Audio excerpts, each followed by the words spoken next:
Okay, good evening, everyone, and welcome to Town of the Paw Council meeting for May 24th, 2016. We'll call the meeting to order. Item number 2 is the adoption of the agenda. Moved by Councillor Rock, seconded by Councillor Zielinski. Be it resolved that the agenda be adopted as presented. Okay, any discussion on this? Okay, none, I'll call the question. All in favor? Opposed, if any? It's carried. Item number 3, confirmation of minutes. Moved by Councillor Rock, seconded by Councillor Zielinski.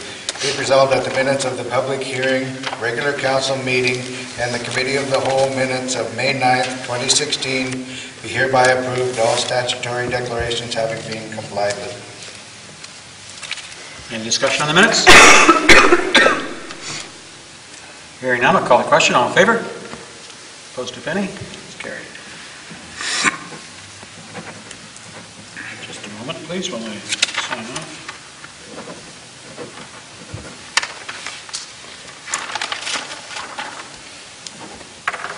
That's enough of this today, jeez.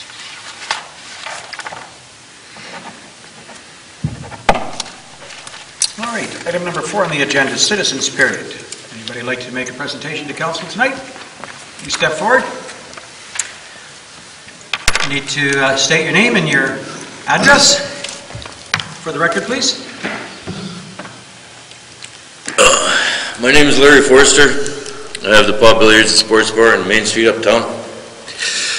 I have a couple of questions for council members and the mayor. The last time I attended a meeting here, it was in discussion of the youth center that was being proposed for the Main Street, just a couple of doors down from me. At that meeting, what I understood happened is I thought at the time that it was a no-go, that the youth center wasn't going to happen on the Main Street. At least it wasn't going to happen a couple of doors down. Since then, it's been brought to my attention that there's contract work going on in that building in preparation of a youth center. They put together pool tables, youth foosball tables. They brought in mats for the kids to play on. They're doing kitchen work, renovations to the bathrooms, a few other things. I'm wondering, since it was squished that night, as well as the amendments to the building or property was never voted on because it was told that it was not going to happen, how they are allowed to go ahead with preparations to turn it into a youth center. As well as it was brought to my attention that Crystal Morsch happens to be working for that organization that put in that bought the building. And I'm kind of interested in knowing how you can sit on council and vote for or against something that you're employed by or have an involvement in. That would be like me sitting on the council and voting on something that has an effect on the pool hall. So I would like some answers to the questions that I have. Is the youth center going ahead? If so, how did that happen? If not, then why is it renovations taking place on the building for a youth center? Okay. As far as I know, there's no construction going on for a youth center. I believe that there is some talk of developing some sort of business in there. Not sure I want to get into details what kind of business, but that it would, as far as I know, falls within the zoning business permitted within that zone. I'm not, to be honest, I don't know if a building permit's been applied for. So I don't know of what's going on in there at all. yeah. I don't want to name names, but I know some of the contractors have been doing work inside the building, so there is contract work taking place inside the building to convert it to something.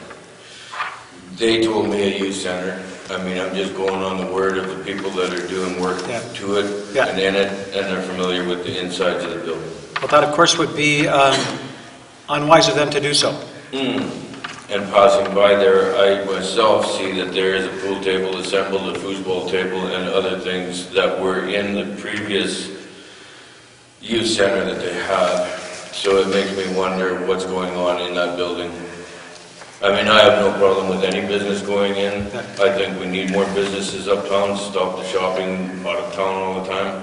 So I'm all for businesses, but as I said before, we need a youth center, just not in that location. So I was wondering if there's any way that I can find out, or if there has been, like, as you say, permits taken to go ahead with work or construction inside the building. Is there a process, Randy? I have had no inquiries as to a building permit on the property, nor any inquiry to myself as it relates to a business on the property. Okay. Yeah. But that does bring to light, I can maybe forward a letter on behalf of council to pass. Okay, because something is going on in there. I've seen the contractors working. I've talked to one of them, and he referred to it as the youth center. He said he was working on the youth center. Probably make a phone call. Yeah. Yeah. In terms of Councillor Morrish, she's on leave. In fact, I'm not entirely sure you work for those people, actually. I think you work for another wing of it. Mm-hmm. Yeah, so... Okay, she's entirely... I was blatantly misinformed. I apologize for my statement if it's wrong. I apologize for it. It's just I was informed that she had something to do with it, or she was working for that company, and I couldn't understand why she would be allowed to vote on it or against it if she had that kind of a pull with the company, if you understand what I mean. Okay. And I think that's about it. I just wanted to know. And one other point is I took pictures the last 2 nights of youth climbing all over the top of that building. They're going up in between the 2 buildings and climbing on the roof. So I have pictures of that also. I hope they don't fall off. Just to reinstate what happens when you have the youth uptown with nothing to do. Thank you very much for hearing me out. Good. Anybody else? Anybody want to make a comment or anything? Just a question. When you saw that, did you call the police and get a response from them to look into it, or? No, I traced it away myself. Oh, okay, thank you. I like the uptown area. Anything else? Okay, thank you very much. We'll move on to item number 5, the CAO report. So this is basically the report as of May 15, 2016. Following is an update as it relates to various departmentals.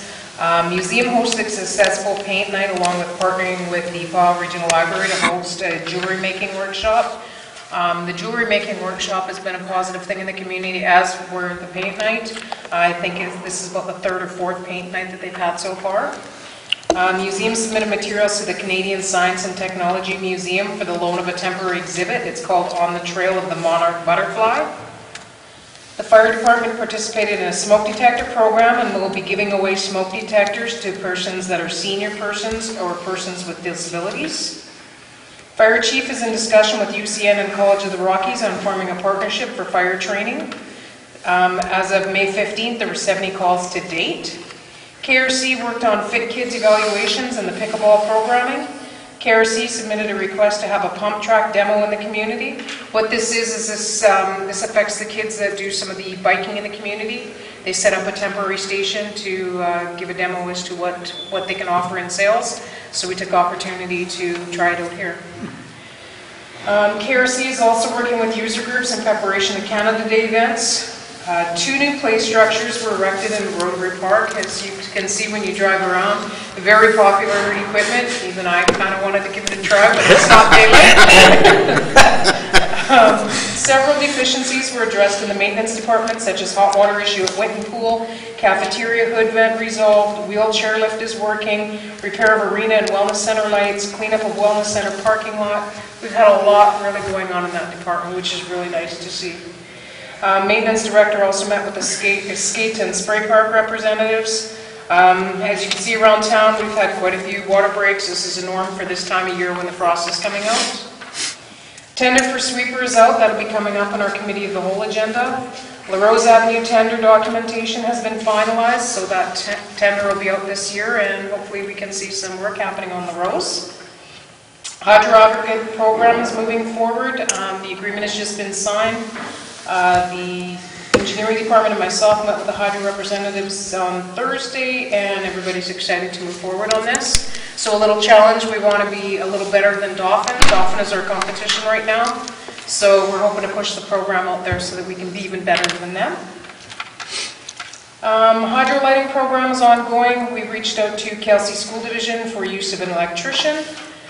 2015 audit preparations are underway. I understand they're very close to being ready for review by the auditors. Training in new clerical positions has started with the office reallocations to follow, and recently the office front has been given a facelift, and we've relocated some of our main clerical staff to the front.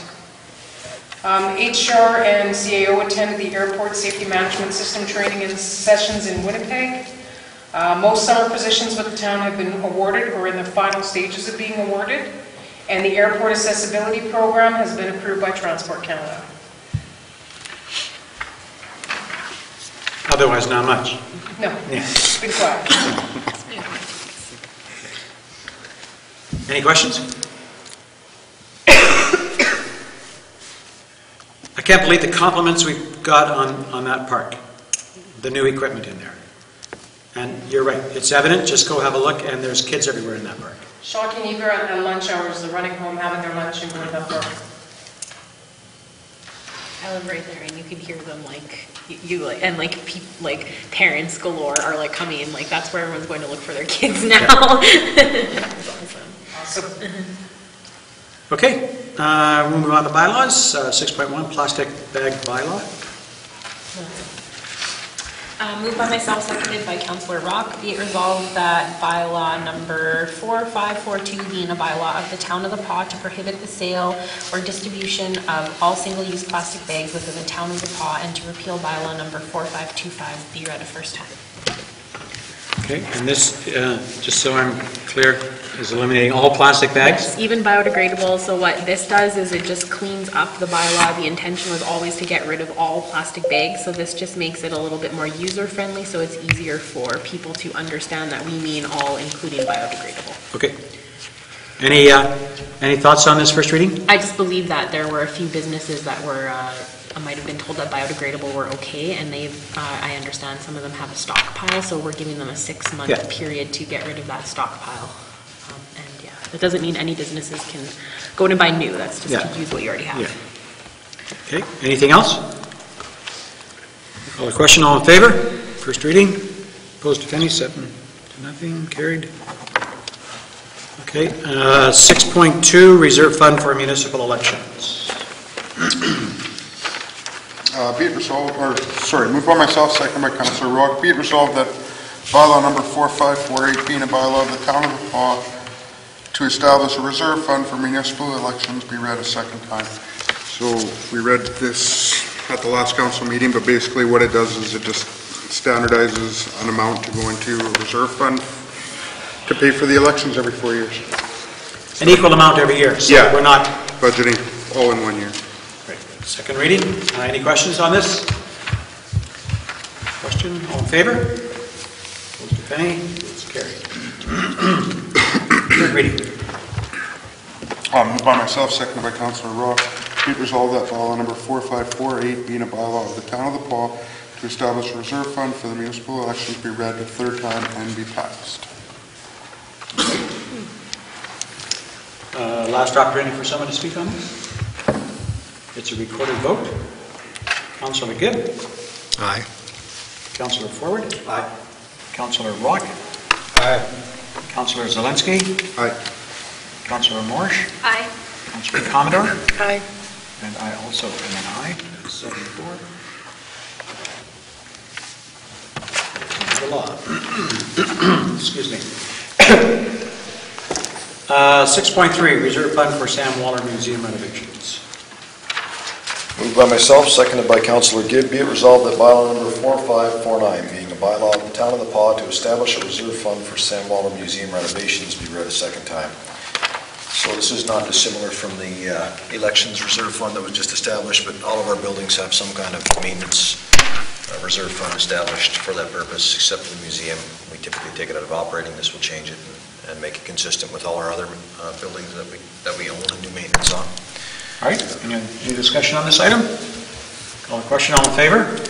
Opposed, if any? It's carried. Third reading. Moved by myself, seconded by Councillor Gibb, be it resolved that bylaw number 4549 being bylaw of the town of the Paw to establish a reserve fund for San Walter Museum renovations be read a third time and be passed. Same thing, recorded vote. Councillor Gibb? Aye. Councillor Forward? Aye. Councillor Rock? Aye. Councillor Zelinski? Aye. Councillor Morris? Aye. Councillor Commodore? Aye. Also an aye. Carried unanimously. All right. 7.3.1, payroll and accounts. Moved by myself, seconded by Councillor Forward. Resolved that council authorize the following accounts. General checks number 17079 to 17134 in the amount of $310,129.53.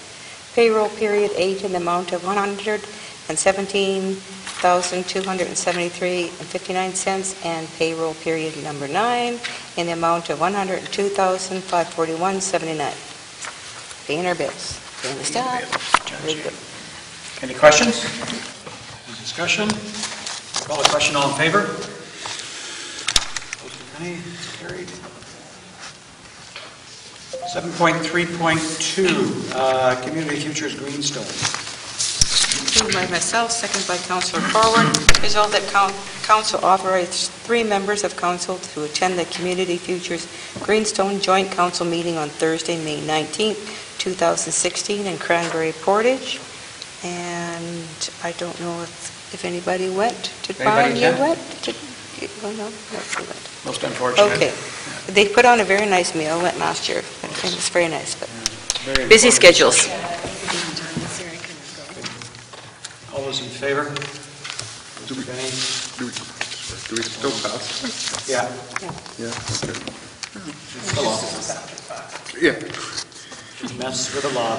7.3.3, 2016 June District meetings. Moved by myself, seconded by Councillor Ford, whereas the Association of Manitoba Municipalities 2016 June District meetings are a series of meetings/visits of each of the 7 AMM districts and provides the opportunity for the AMM members to discuss a number of important municipal issues and bring forward resolutions for the 2016 annual convention.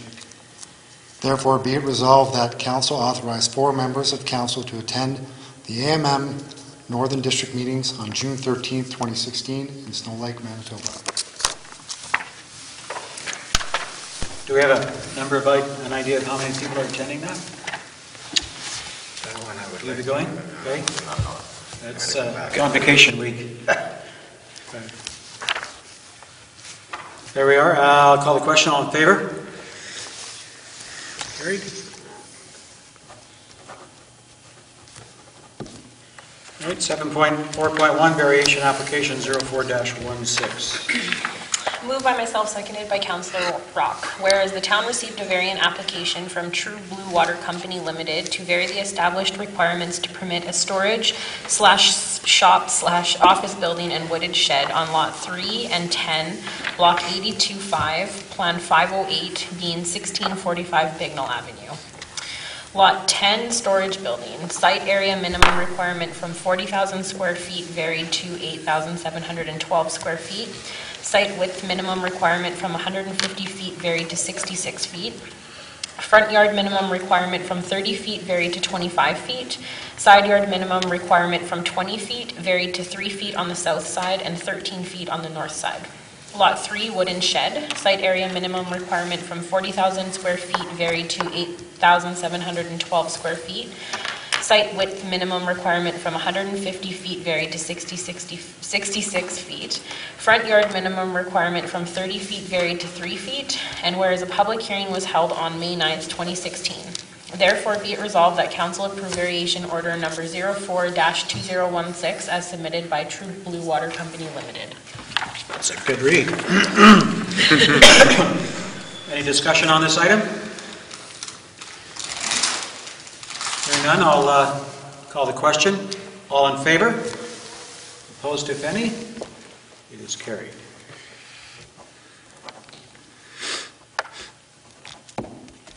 Uh, 7.7, Museum Board. Oh, yeah, that's just information, sorry.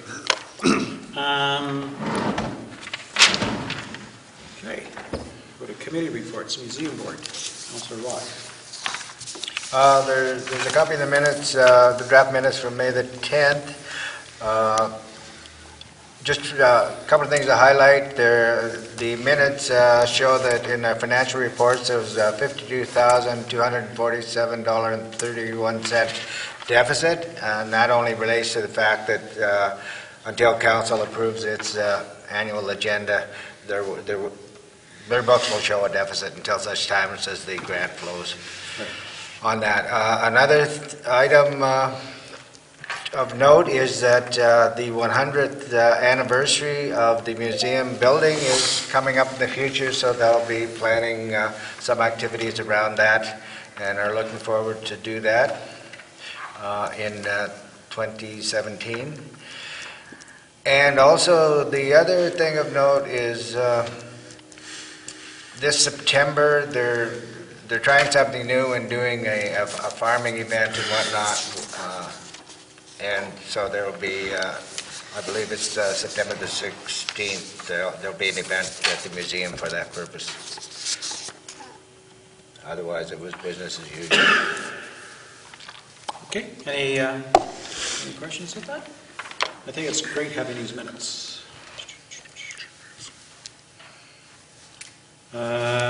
Sorry, I just want to close out that. Next one, Chamber, Councillor Commodore. It was, we didn't have one, we're having one June 1st, so we can go over the trade show. Okay. The Pine Area Justice Network, there was no meeting. Sustainable Forest, Councillor Rock. No meeting, no report. All right, Citizens on Patrol, Councillor Zielinski and Commodore. No meeting? Good. Oh yeah, we were supposed to have it. Oh, sorry, I missed the meeting. I gave my regrets. I had my granddaughter dance recital that night. Very important. Busy lives. She was a star. Community Development Corporation, it looks like we've settled on the third Tuesday of the month to meet, so we'll be meeting in June. Recycling Board, Councillors Forward and Commodore. We didn't have a meeting because we didn't have quorum, but I can report that the Recycle Center had a pamphlet at the trade show and kind of shared a table with COPP, and the COPP folks and Margaret wore dual hats sitting there, handed out our pamphlet so that we could get some distribution and information out to the public. We did have some conversations. We've had some conversations as of late about things like curbside pickup and making changes, and so we haven't made a formal decision because we haven't had a formal meeting, but at this point it looks like we're going to move towards a July 2nd start curbside pickup. It'll be a bit of a test run. We're not going to invest in new equipment to do it. We're going to look at doing some modifications to existing to make this work and give it a whirl and see how it goes. It would appear that we've definitely outgrown the existing system, so time for change again. So we're gonna make a run at curbside. It, at first glance, should not mean a increase to the operating budget or to the funding requirements, but we'll know a little more as we try it. So without having formally passed a resolution to do such, that was the discussion, and we have a meeting coming up on June the 18th or 19th. So the manager is working on plans to see that happening. We'll discuss that at our June 18th meeting and expect to make decision at that point, and then there'll be, I guess, a confirmed July 2nd start to curbside pickup. Excellent news. Excellent news. Okay, KRC, Councillor Gibb. Yeah, we had a meeting last week. I have the unofficial minutes. If anyone wants to read them, the new ones will be coming shortly. They passed a resolution further to our last meeting in support of the reallocation of the $22,000 from the 2016 bipool money to further to discuss with minor hockey in regards to the outdoor rink. So that was good. That took up the bulk of the conversation. Okay, thank you. TPCRC, Councillor Marsh. They have hired an interim community development coordinator. The full-time one is off, she's on sick leave, so they have somebody in there, which is good.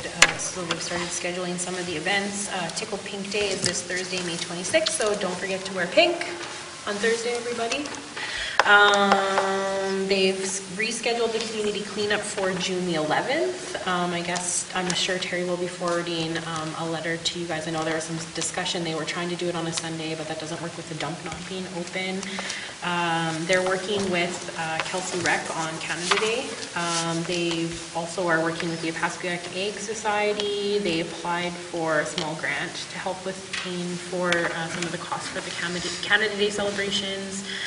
They have a summer student from MMF, and they're getting visitors and tourists that are coming into the building looking for souvenirs as well as like directions. And so for souvenirs and stuff, they've been sending them to the museum, but they are interested in potentially having the visitor information center open for the summer and doing that. So that's a discussion that they would like to have, because right now I understand that the chamber has that space, but they only have a person in the building 1 day a week. Right. So during the summer you do get a lot of traffic in there, so it might be something we might want to work out with them so that there can be somebody in there to sell the t-shirts and give directions and maps and all that kind of stuff, because all the supplies to do that is already there.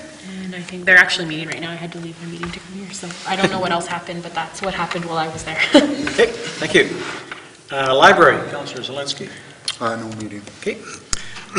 Joint Committee of Council, Councillors Commodore and Rock. No, there's no meeting until the fall. I stated Okay. the last meeting. Kelsey School Division Committee, myself, Councillor Ford, and Councillor Zelensky. I think we had a meeting. We actually did. Yeah, we met 2 weeks ago now, I guess it was, Chatty. Yeah. And so we met with the superintendent and the Jeanette Fries, which is, I think she's the secretary treasurer is her position, and the liaison committee, which was 2 of their trustees, and we discussed where the opportunities lie for some mutually beneficial cooperation, with keeping an eye of the larger goal being that, this is taxpayer money at large for us both, and to try and find some areas where we can just save money for them in general, and look further than our own bottom line, but look to the bottom line of the taxpayers. So we discussed some things, some of the obvious things like snow clearing at the schools, and that's been a bone of contention in the past. And I mean, it's easily understood how you can reach that point where you look at your bottom line and go, well, we just can't do these other things for other people. But I think it became abundantly apparent during budget time for both KSD and for us, and having participated in their budget review meetings, that we need to find ways to cooperate on some of those things and look at the larger bottom line and not just our own. And so to that end, we all kind of agreed that a next best step is to meet with, for us to have a chat with our own staff about what our expectations are with respect to how we move forward with this. And then also that if there is a shared service agreement, if you want to call it that gets developed, that it needs to be quite clear in scope and quite detailed, and not only identify what things are included to be done, but also what things are excluded to be done. So that it can be, so that the responsibilities can be entirely clear, and so that the efficiencies or deficiencies can be identified and tracked on an annual basis and then reviewed. So I think our ultimate goal is to, find 1 or 2 circumstances where we can apply that rationale, try it for a year, and then get back together after a year and go, okay, did this work or not? Did we actually achieve any savings for the larger bottom line for both budgets or not? And if the answers are not, great, but at least we can say we gave it a really good effort. So, for Randy and your staff, I guess we should probably touch base a little more about exactly what details were discussed there. I have some notes. I meant to send an email, but I just never got around to it. So I took some notes at the meeting, and then we can share that. And I think the intent is that yourself and Jeanette maybe have a chat and figure out where we can be sensible about how to move forward with that in a not a large way, but in some small steps, and see how that goes. Chad, did I cover all of that? I mean, It was a good meeting. I think it went really well. and we got beef on a bun. Yeah, we got beef on a It was bun. the grad fundraiser. Yeah. So, No, it was a good meeting, and I think a lot of good can come from meeting with the school board, because there's a lot of things that we can do together that would ultimately save the taxpayers money, and I think it's a good direction. I think the meeting was really yeah, well I mean, handled. if there was one point I think that got hammered home, it was that the only way for this to work is for the agreement that gets drawn up to be well drafted, and the expectations of everyone involved to be quite clear, so that as elected officials change positions and move around or whatever, the intent and the purpose of the agreement can remain and continue. Okay, excellent report. Citizens period. There's more people in here than there was when we started. I see one over there. Anything you'd like to bring forward? Not right now. Okay, good. Then I'll ask that we adjourn or committee of the whole. Move to adjourn? Oh, right here, sorry. Stole it.